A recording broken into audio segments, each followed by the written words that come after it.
Hello, it's Rebecca again.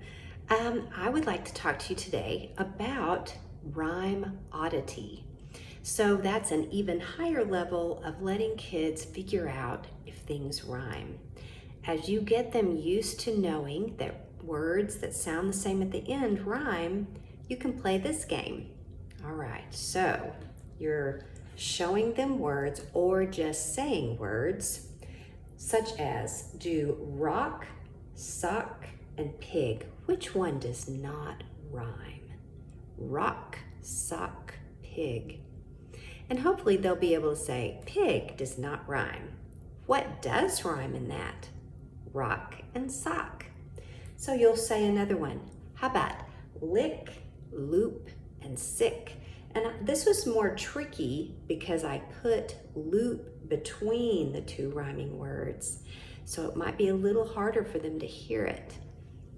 Lick, loop, sick. Which one does not rhyme? Loop. Good. And you can see how this is a lot harder. All right, what about cat, sit, and rat? Which one does not rhyme? And you can start this with pictures. I'm not a good artist, but let's say you drew a house. That's a house. And a person. Okay, a house, a man, and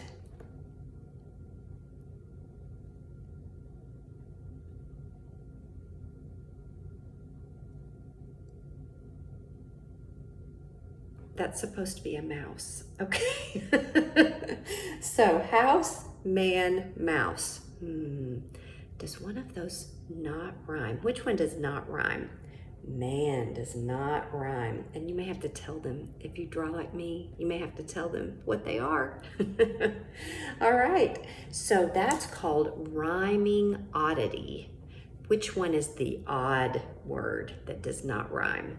Okay, another game you can play, and this is also a higher level after you've taught them to hear rhyme at the end of a word, is rhyming production. So you're wanting them to produce a rhyming word. So this is just a game of listening and producing the word. So I say ball, you say, and they might say fall or call. So, especially if English is not your first language, this is going to be hard. I say sit, you say bit, mitt. Another way you could do this, since English is not their first language, is just to rhyme like this. Let's make some words that have it in them. What if we add an S? What would that word say? It, sit. And you can just do it by sound too. If you said, let's make some words with the word it. What if we added to it, bit?